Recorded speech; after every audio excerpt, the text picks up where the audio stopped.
continue to ogle that coal scuttle rather than attend to those accounts, I shall dock your pay for influence. Do I make myself clear? Yes, Mr. Scrooge. Very sorry, sir.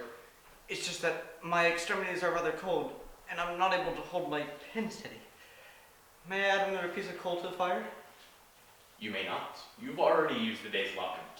If you cannot grip your pen with the strength God gave you, bind it to your fingers with twine. Yes, sir. Very good, sir.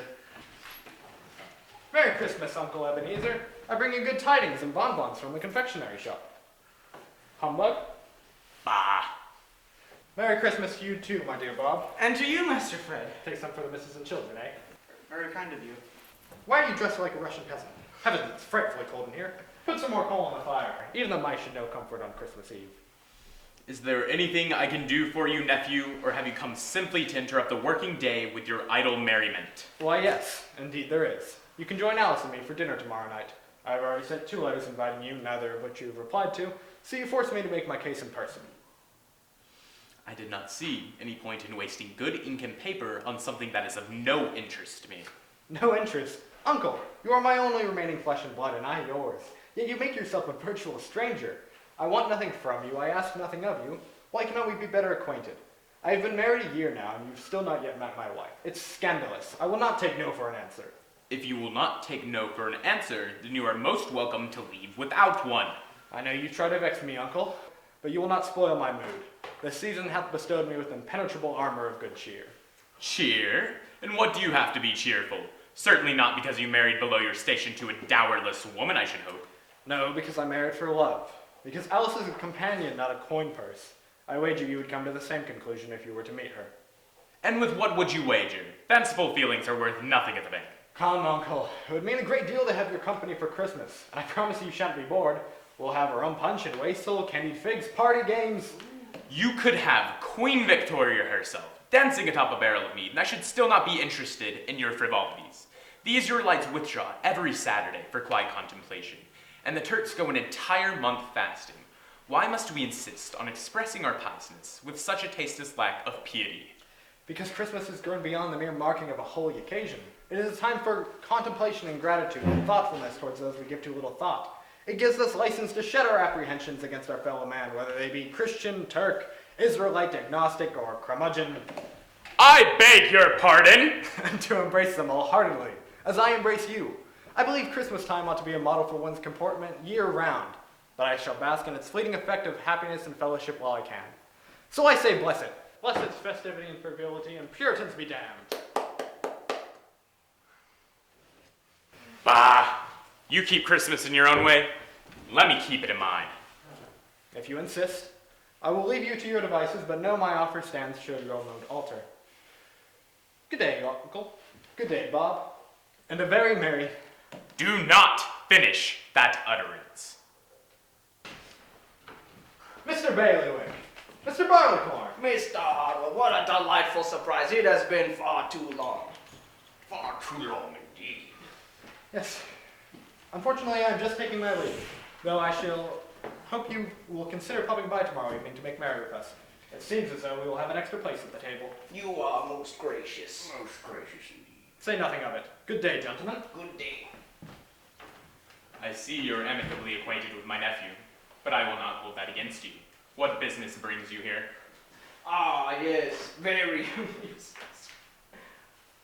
Mr. Scrooge and Mr. Marley, we presume. I am Scrooge, but Marley has long been deceased. That is my clerk. I'm Bob Cratchit at your service. Forgive our error, Mr. Scrooge. It's just the sign above your door still reads. I realize what the sign above my door reads, as I pass under it twice a day. Now as to the matter at hand. Ah, yes, we too are men of business, and it is at this time of year that we do endeavor to share our good fortune with those less prosperous by making some provisions for those less. There is a great deal of want in our cities to be addressed. Is that so? Oh, yes, sir. There are many thousands, tens if not hundreds of thousands who suffer acutely from cold and hunger. It is most egregious.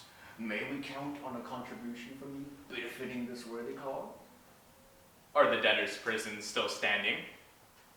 Yes. And the union workhouses, the treadmills, are they still operational? Yes, sir. Both still very much in use, although I wish I could say they were not. Well then, I think you will be delighted to know that your trip home will be that much lighter, as I have already made my contribution.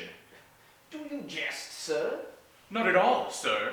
The poor law established these institutions expressly for the purpose of harboring the less prosperous as needed. And every year when the tax collector comes to bleed me, I am assured that I shall not have to trip on them underfoot. If you do not approve of this agreement, then take it up with the exchequer. Mr. Scrooge, have pity!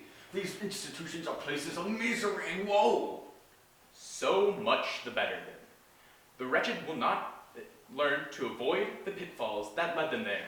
If the trip is a luxurious one, let them taste misery and woe, and you will see that they were that much determined to better their situation. You are a hard-nosed man, Mr. Scrooge. And you are a fool if you think that coddling the poor will yield anything other than idle riffraff. Now, gentlemen, I bid you good day. You shall not have to invite us to leave twice. Come, Mr. Barleycorn, let us away. Yes, indeed. Yes. Ah, Sir, what is it? it's 5:30, sir. Would you like me to lock up? Yes, I suppose. And let us pray that will end this horde of Yuletide nitwits. Sir, if I may, will you need me tomorrow? I suppose you'd like the day off? It's just that the family was rather hoping to spend Christmas as one, and I would like to oblige them, if it's convenient, sir. It is not. But I suppose there is no point in keeping normal business hours if the entire city is at a standstill. Be here all the earlier the next day, though, or I'll adjust your week's wages accordingly. Thank you, sir. Very good, sir. Just a moment, Cratchit. Yes, sir? Have you completed the notice of foreclosure for the Berryman house? Almost, sir. I'll have it done as soon as I come back the day after next. Never you mind. Hand it here. I'll complete it and deliver it myself. It's really no trouble, sir. It'll only take me... I said hand it here. The notice of foreclosure comes due tomorrow, and that is when it will be delivered. No sense in delaying the inevitable. Not finished, eh? You mind yourself, Mr. Cratchit. Yes, sir.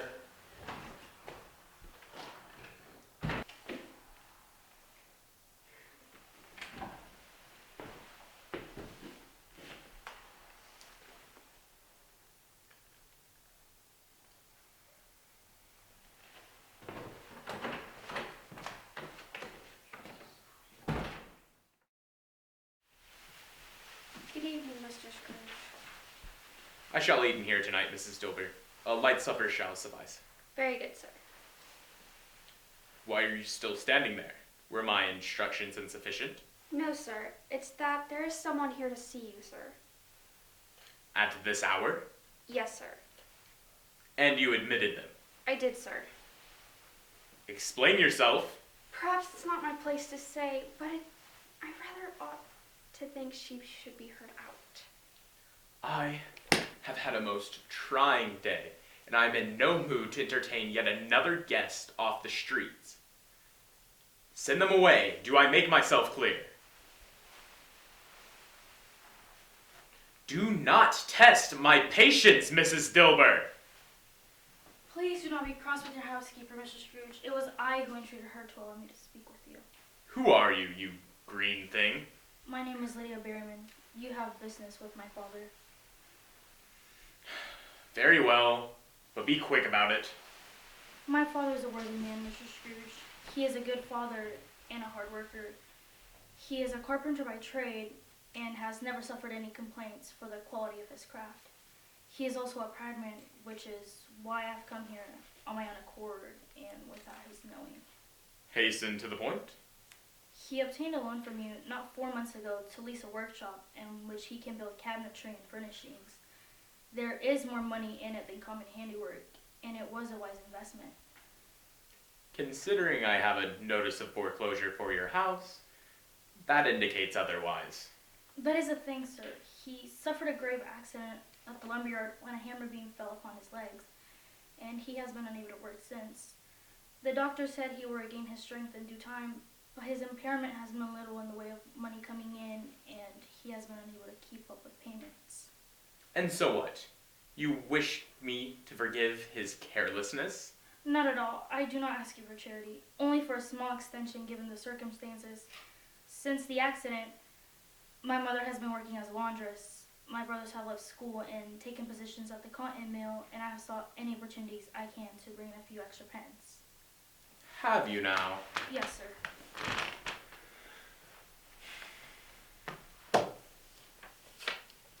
Turn around, child.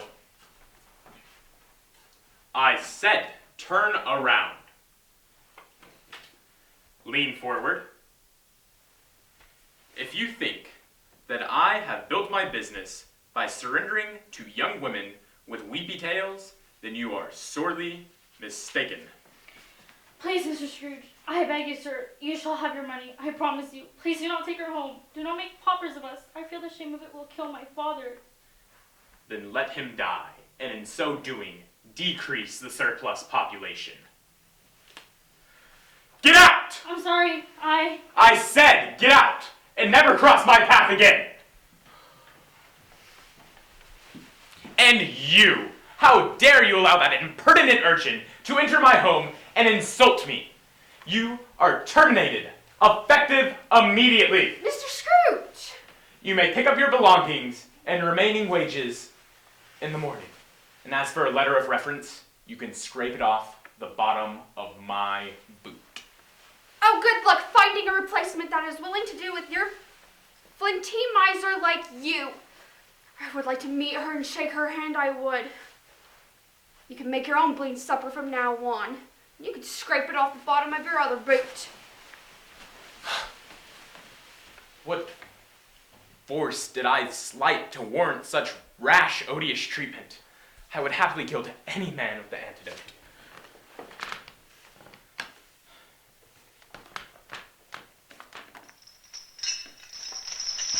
Mrs. Dilbert,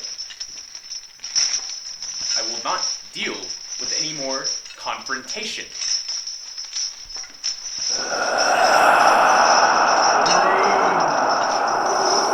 Who goes there? Scrooge! Show yourself, knave!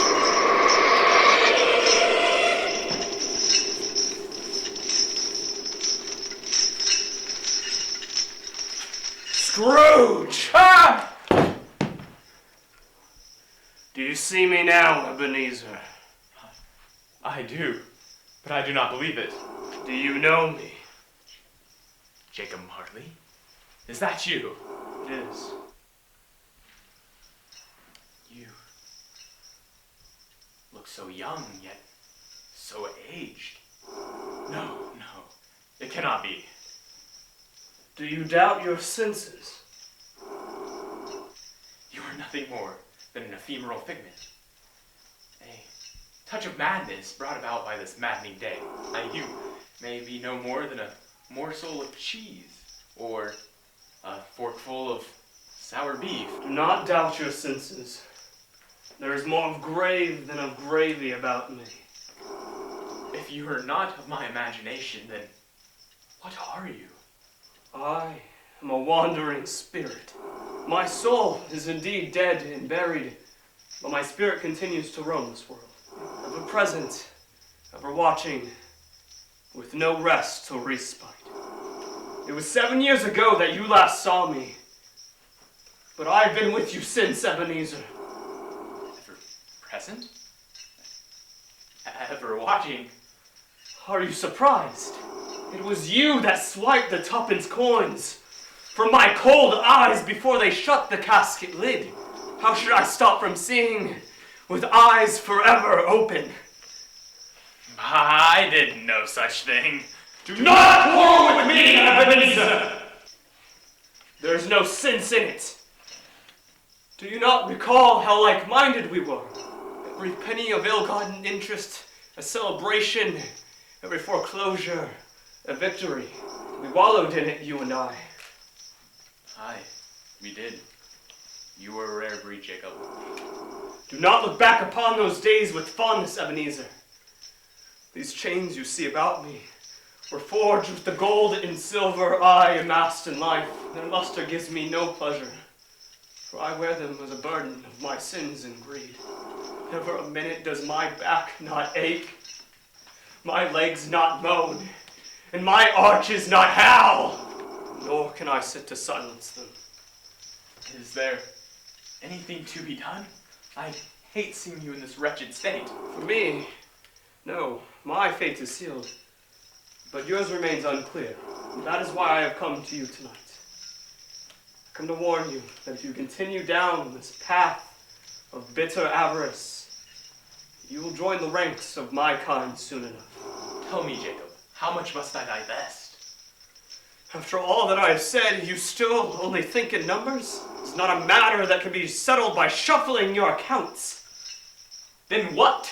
Guide me!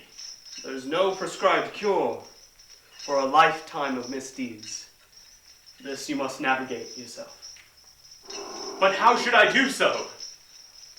You will be heralded by 3 spirits, each one heralded by the chiming of a bell, just as I was.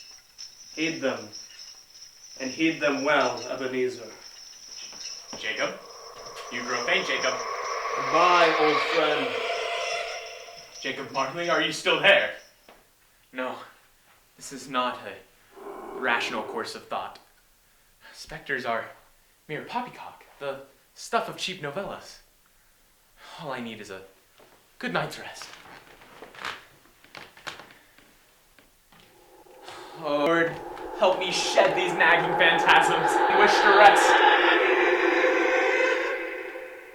You are the first spirit? I am. Who are you? I am the ghost of Christmases past. Of all Christmases? Yes. But you are so youthful. I only age but once a year. Come with me, Ebenezer. Take my hand. The past is fixed and distant. I cannot harm you. Where do you take me, spirit? Not far by foot, but a fair stretch by hourglass. I hope you do not always speak in obtuse riddles.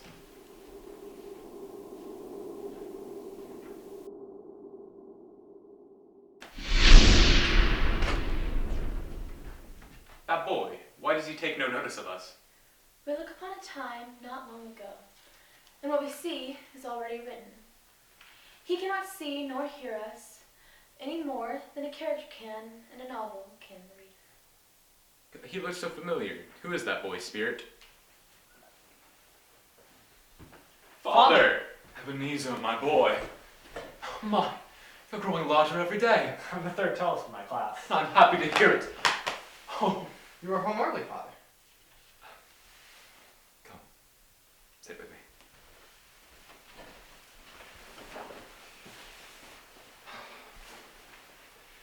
I am ill-equipped to temper difficult news with soft words or silver linings, so to be forthright with you, Ebenezer. I've made errors in my business, significant errors, and now I must remedy them in the manner the law prescribes. And as such, I must be away for some considerable time. You will miss Christmas. I do not wish to, but I have no choice in the matter. I know this will be hard for you, Ebenezer, but you must be strong. Be strong for your mother and your sister while I am absent. When sorrow and melancholy well up, you must push them back down and not let them weaken your spirit. I know I am asking more of you than one of your years should ever be asked, but can you do this for me, Ebenezer? Yes, sir. Good. Now listen to me. I will not lie to you and say that this life will always be a warm and charming thing. It is better that you gird yourself to this fact sooner rather than later, as I wish I had.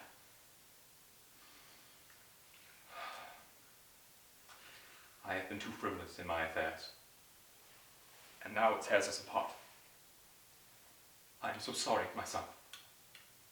I only pray that you do not grow up to become the fool that your father has. Oh, no fool, Father. Oh, Ebenezer. Did the boy keep his word? He did. I obtained a job at Warren's shoe black factory, fixing labels to the bottles. I worked 10 hours a day and brought home 6 shillings a week, enough to keep food on the table. And your father? He was released from debtor's prison after 3 years. He emerged with a bout of consumption that took us from him only a few days later. You said you could not hurt me, Spirit. What a vicious lie. I do not manufacture these events, only illuminate them. Please, have pity on me. Take me to a happier time. As you wish.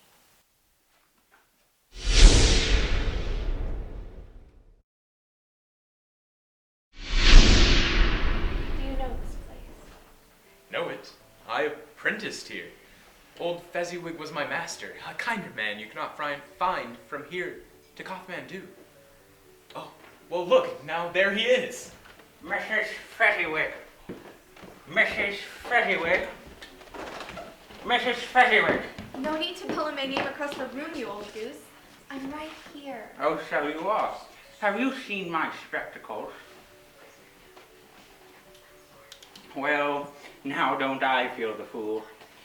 I don't know what I'd do without you, my plum. And I pray we never have to find out. Now, off with you. That hot gin punch isn't going to mix itself. Quite right. Young Ebenezer, put that away. No more work for today. I'm nearly finished with these accounts, sir. It's Your ethic is admirable, young Scrooge, but I won't hear of it. There is nothing in these books that cannot wait. Now come, my boy, join the fete. I did so enjoy Mr. Fezziwig's parties, even though I was something of a wallflower. Look now, the wallflower is about to blossom. Good evening. Good evening. Are you an acquaintance to the Fezziwigs? No. Well, I suppose yes. That is to say, I'm Mr. Fezziwig's apprentice.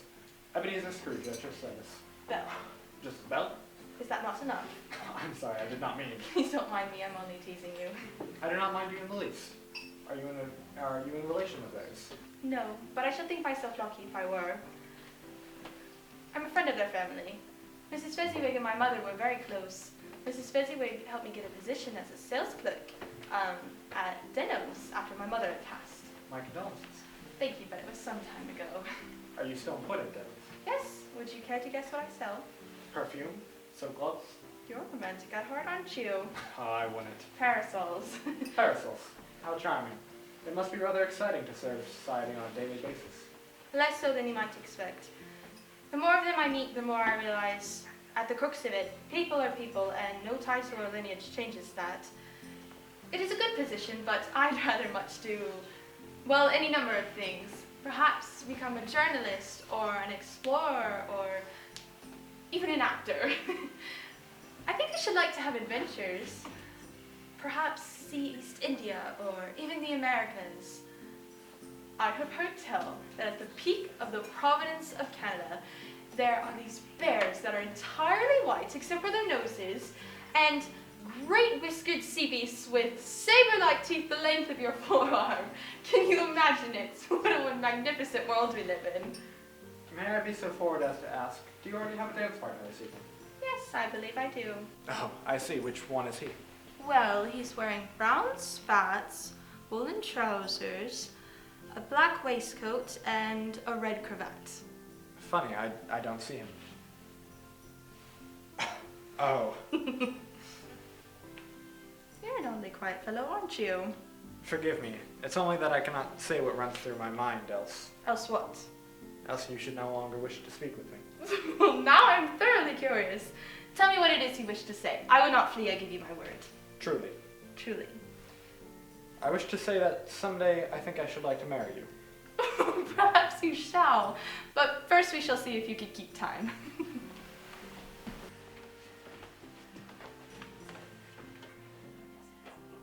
Did you see what I saw, Mr. Fezziwig?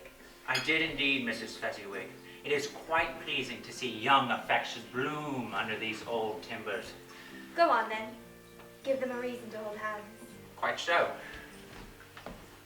Hear ye, hear ye. I can tell that the gin has loosened your lips and augmented your natural volumes.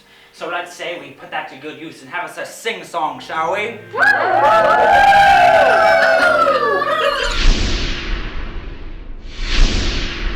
Spirit, what is happening?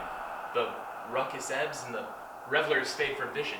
A thick frost of dust gathers on the floor. The cracks worm their way through the plaster. We move not from this place, but do travel several Christmases forward. What changes occur over such time, we perceive in the blink of an eye. Watch now, we have arrived. 6 pence for the tables, 5 crowns for the curtains, a couple of farthings for the candles, 7 shillings for the glasses. Hello, Ebenezer. Belle, I was not expecting you here.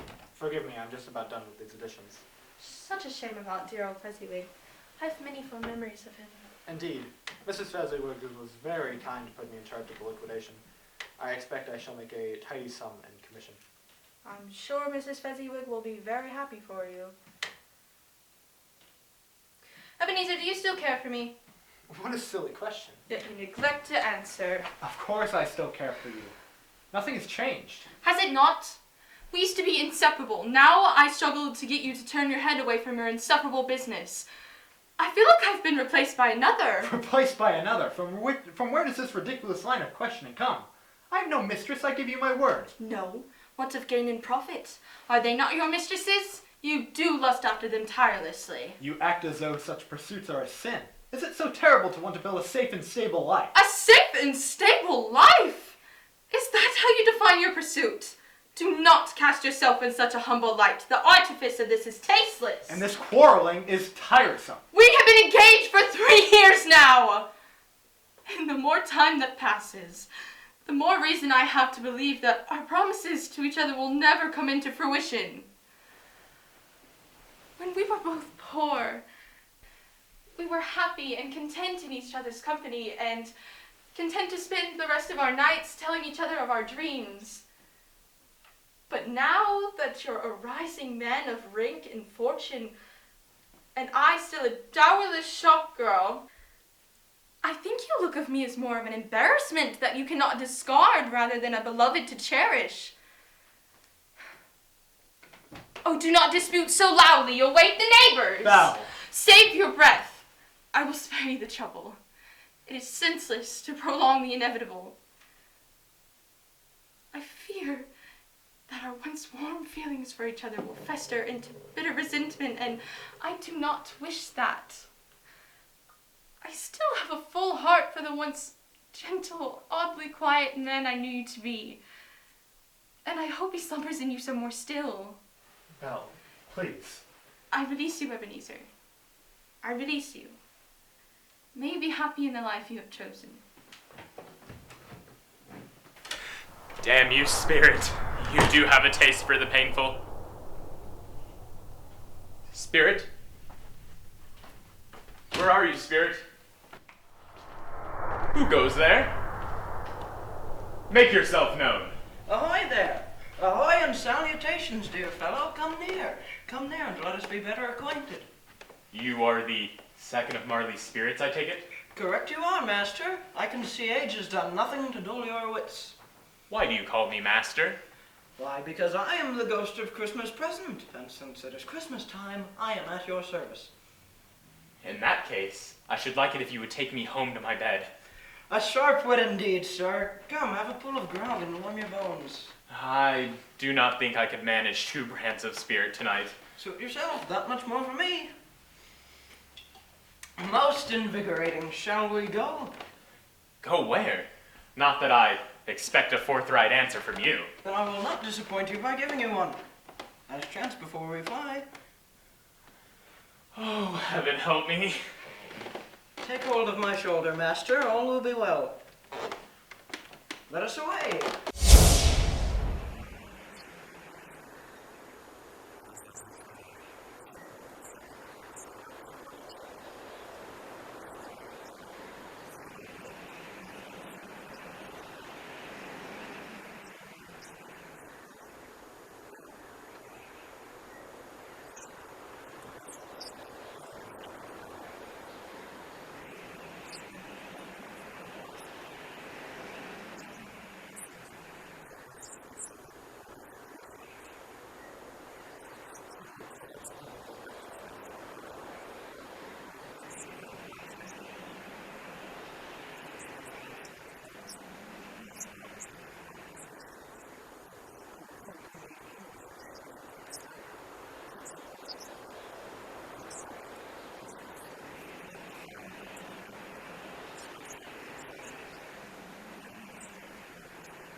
recognize this home, this family?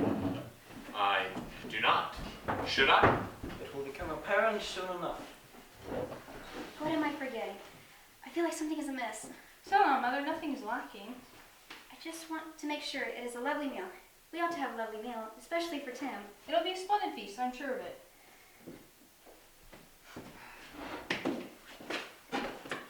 Look who I found waiting at the corner for me. Why, that's my clerk, Bob Cratchit. Look at you two sweet things. Gonna get too cold now, did you, Tim? No, Mother. Don't fuss over the boy. He's a strong hand that can handle a little hit in the air. That boy, Tim, he is so frail. He is a sickly but brave child. His illness eats away at his heart, but not at his temperament. It smells wonderful, Mother. I do hope we're having goose again like last year. Unfortunately, the farmer told me that the geese this year were a mean breed, and a mean goose means bitter meat. So instead, we dined on something even more succulent. Buttered sweet potatoes, named so for both their taste and pleasant disposition. Potatoes don't have a disposition, Father. Oh no? Martha, have you ever been chased around by a tasty potato? Never. You see, a potato has to do nothing at all, and its taste is, the disposition is already sweeter than that of a goose. You are being ridiculous, like always. Yes, I am. Now go on, the both of you, and wash up for supper.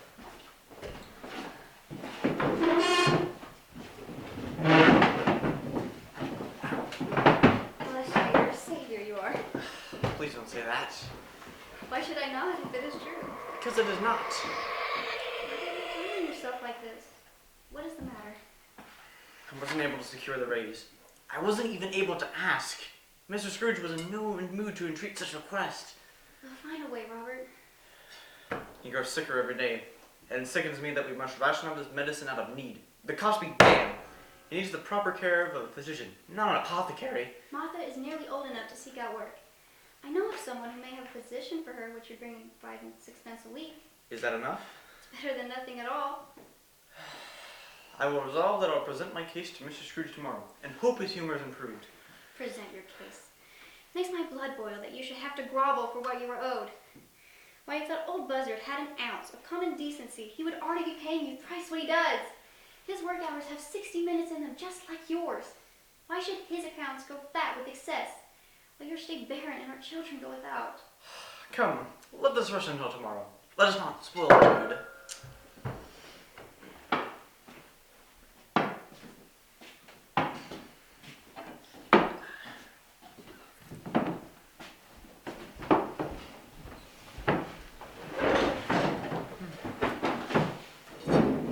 Shall we have a toast before dinner?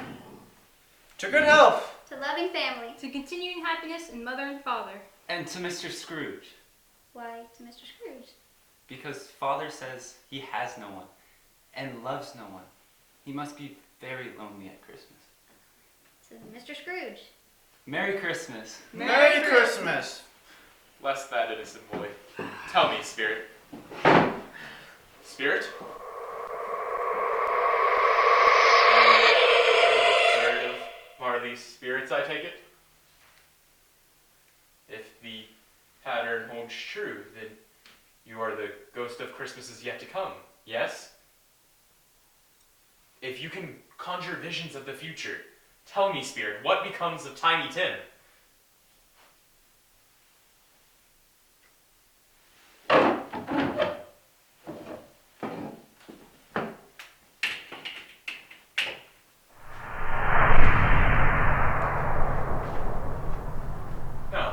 No. Tell me this isn't true. Tell me he doesn't die. Shall we have a toast before dinner? To Tim. To Tim.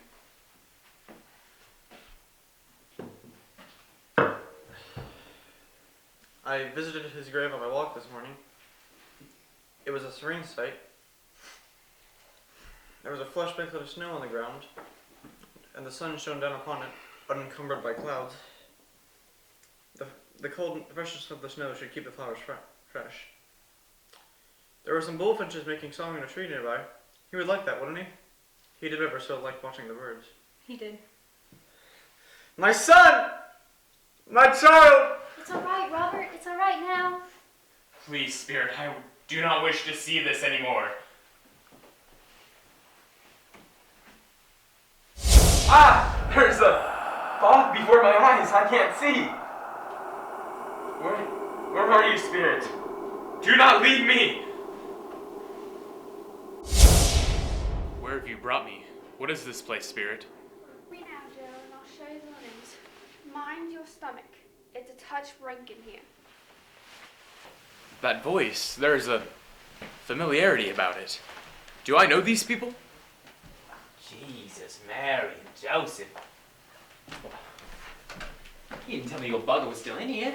Nobody's claimed him. So here he lies until the coroner exhausts his inquiries. I know.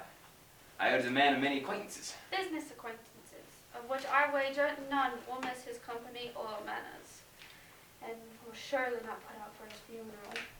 He did have but one relation, and they weren't on speaking terms. He was practically a ghost before he was even dead. Still, it's a bit unseemly to do business with boy. Come now. I know you're the man of the world, and not to let a small distraction get away with a deal, eh? Oh, well, maybe not the cost, but that stench though, James. You can be thankful for the winter chill has crept its way in, or it'd be pretty worse it would. How long's he been here, eh? Hard to say, a week, maybe more. His clerk was the one who alerted the constabulary, and on the second day he did not present himself at the office.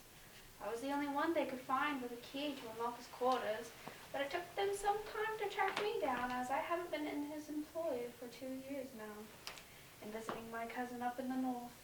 Now why don't we cut this idle gossip and get on with this deal, eh? Oh, that suits me fine. Well,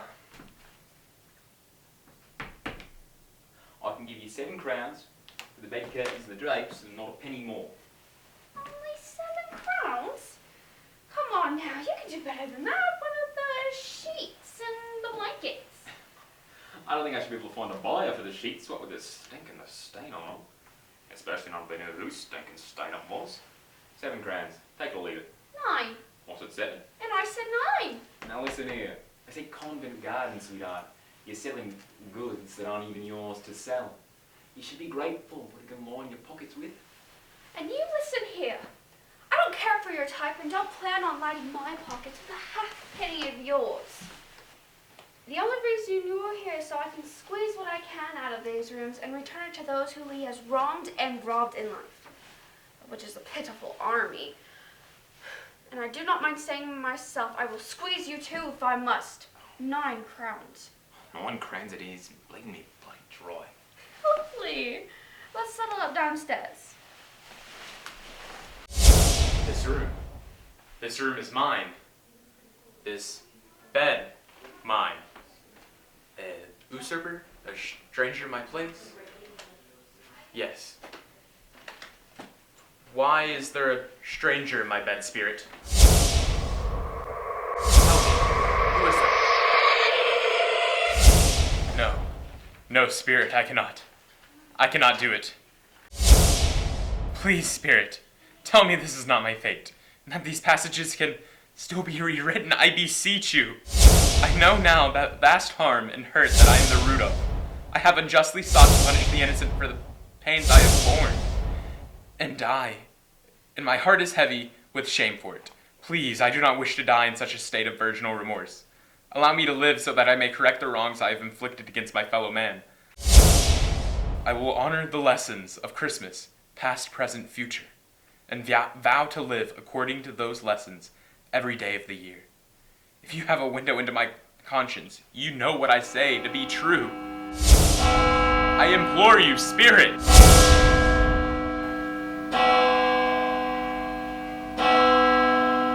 Ah! What is this? I am still here. I am still here. Oh, spirits, bless you. I am as spry as a pup. I feel as light as a feather. I have never felt this giddy since. I have never felt this giddy. This is a wondrous feeling. There's a chorus of bells ringing inside of me. Why, those are the bell of St. Michael's, heralding Christmas morn. The spirits did it all in one night. I haven't missed it. Oh heavens, I must gather myself. There is much to be done. What a delightful scheme this will be. I hope there is time to still enact on it. Hey, you, lass. Yes, you. Come here a moment. I shall make it worth your while. What is all you're hollering about, sir? How would you like to make half a crown? I ain't ever said no to coin that could be spent. What a charming turn of phrase you possess. I have a what now? Tell me, do you know the poulterer's shop that is one street down? Very well, sir. And the prize goose, is it still sitting in the window? You mean the great fat one that's more beast than bird? Indeed I do. Yeah, it's still there. What about it? Would you go down there and buy it and deliver it to this address?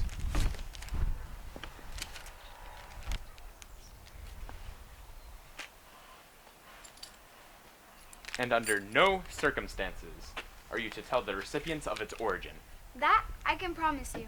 I still have no bleeding idea who you is anyway. What a remarkable lass. Now, off you go. Yes, sir. A wonderful start. Mrs. Dilbert. Now listen here, Mr. Scrooge. I'm only here to collect what I am owed, and will not usually suffer with your blather or bile. Do I make myself clear? Oh, Mrs. Dilbert, you giant-hearted saint. What you are owed is an apology. I beg your pardon. Oh, it looks like you have seen a ghost. Oh, I guess that is only funny to me. I have very much to atone for, Mrs. Dilbert. Oh, so very much to atone for. Are you unwell, Mr. Scrooge? Shall I call a doctor? I have never felt better, or more in my right mind. I retract everything I said last night, and I do hope you will stay on with me. After a paid week off, of course.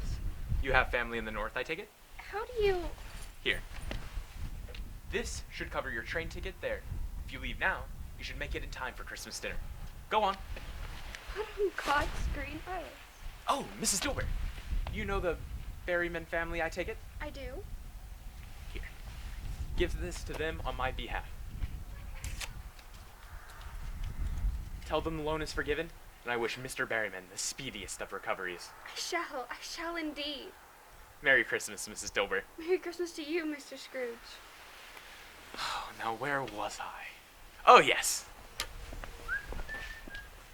Slave the poor soldier. Just exterminate. Uncle Ebenezer! Merry Christmas, nephew. I did not think you would be joining us. I had a change of heart. I do hope you will forgive my egregious comportment, not only as of yesterday, but for as long as you have known me. I hope we can renew our kinship, if you will allow it. Do you see fit to do so? Yes, I should like that very much. Uncle, allow me to introduce my wife, Alice. It is a pleasure to meet you, Mr. Scrooge. The pleasure is all mine. I very much look forward to knowing you better. You are very kind to say so. Will you excuse me a moment? Of course. Fred, you rascal. He is hardly the ogre that you described. Don't take issue with me. I'm just as bewildered as you are. I'd wager my hat you were an imposter if I had not seen him only yesterday. Mr. Bailiwick, Mr. Barleycorn, Merry Christmas. I am very glad to see you both. Mr. Scrooge?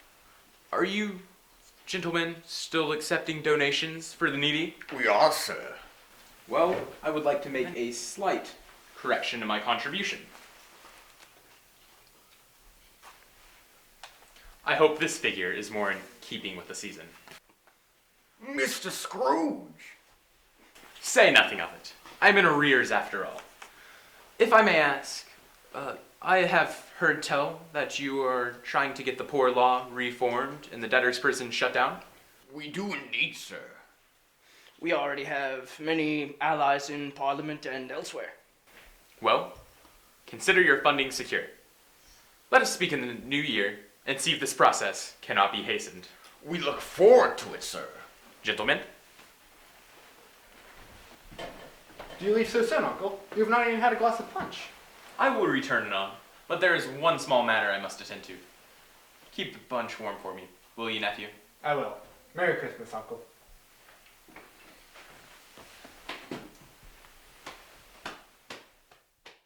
I tell you, this is no device of mine. I have no idea where the plump thing came from. It weighs more than 10, I wager. Let's put it on a scale. If not you, then who? I haven't the faintest idea. I wonder if it'll fit through the oven door. Well, since we owe nothing for it, and no conditions came attached to it, I do not see why we should not feast upon it. Yes, Mother, let's. What now? Another caller? Maybe this one brings a side of beef. Mr. Scrooge! I know I said you could have the day off, Bob, but there is the matter of your employment to speak of, and there is no sense in delaying the inevitable. Sir?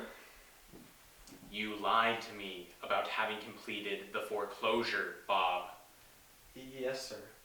Just to spare them from hardship on Christmas Day. Yes, sir. Father? Sir, can we please take this outside? The children. The children should see this. Now listen here, you brittle bag of bones. My Robert is as fine a clerk and as good a man as any in London. And if you think you can traipse in here on Christmas Day and... Make him partner. What did you say? I would like to make Bob my partner, with the appropriate wages to match, of course. Sir?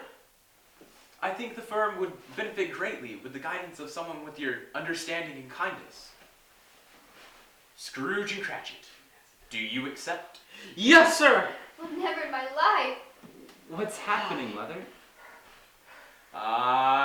You must be Tim. It's a pleasure to meet you, sir. And a pleasure to meet you, young Cratchit. Would you care to sit with us for a while, Mr. Scrooge? Yes, I would like that. Shall we have a toast? Martha, help me get the smoking bishop in the cups. Jacob Marley, are you still there?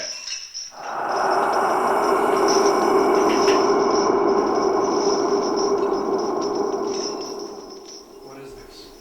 Tuppence, for an old friend. Thank you, Jacob. Thank you. Merry Christmas, Mr. Scrooge. Merry Christmas, everyone.